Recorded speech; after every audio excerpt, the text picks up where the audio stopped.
जय जगन्नाथ। आसतु आज देखा आउ एक अध्याय बा आउ एक ऐतिहासिक पीठ जोठारे महाकवि जयदेव जन्म होता। यही ग्रामटी हूँ केन्दुली शासन खोर्धा जिले में अवस्थित। केन्दु बिल्व ग्राम जयदेव जन्म होते। ये लोक कथा अच्छी बा आमर पुराणा कथा अच्छी जे जयदेव 1170 मसीह जन्मग्रहण करते। से समयर अनेक आमको मिली तार एविडेंस जे जयदेव जन्म 1100 शताब्दी होता। मध्यभाग 1100 शताब्दी होता। जयदेव आमे तांको कहीपर गीत गोविंदर रचयिता। से यही काव्य से एक काव्य जहाँ आज भी जगन्नाथ मंदिर रे यही काव्य नित्य सेवार अंश रूपे वर्णना होउछि।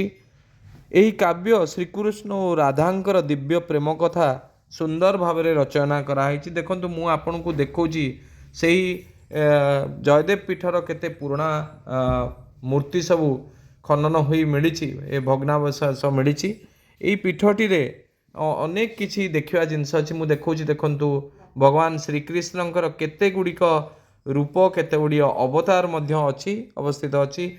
एठारे बहुत सुंदर पार्क टीए बना जाइछि जहाँ लोक मानकर आकर्षणर केन्द्रबिंदु होइछि। आपण यह भुवनेश्वर मात्र 35 किलोमीटर दूरतार अवस्थित यही पीठटी।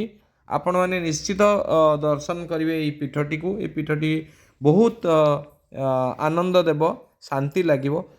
मु आगुरी आपन कही जमती यह गीत गोविंदर अंश जयदेव लिखिते। कथार अच्छे जे जो गीत गोविंदर 12टी सर्ग आ 24टी गीत रही यह से संपूर्ण कर साक्षात परम ब्रह्म श्रीकृष्ण आसी सेटा को शेष करथिले बोली लोक कथा अच्छी। एथिरे ओडिशा नृत्यर अनेक नृत्यांग गीत गोविंद उपरे आधारित। आपण ओडिशा ओडिसी नृत्य सबुले गीत गोविंदर जय जगदीश हरे गीतटी सबुले वर्णना करा जाइछि।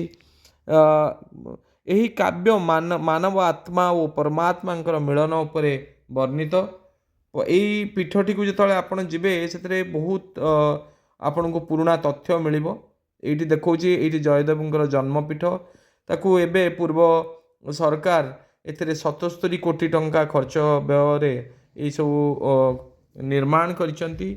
सुंदर पार्क टी को काम सरीनी काम चली। आपण माने ये पीठ को आसी परिबे।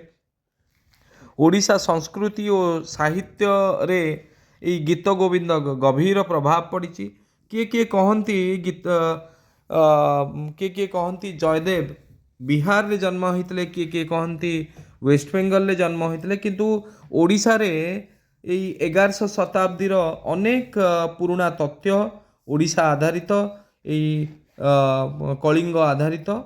से कहुए जे जयदेव निश्चित भाव केन्दुली शासन केन्दुबिलुई ग्राम में जन्म होते। यही गोटे मंदिर मु देखा बहु पुरातन मंदिर।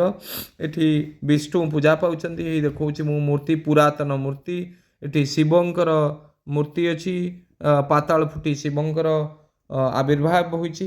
यही निश्चित भाव यही 1100 शताब्दीर 1100 ରୁ 1200 शताब्दी मध्य किछि मंदिर पाखापाखि अच्छी।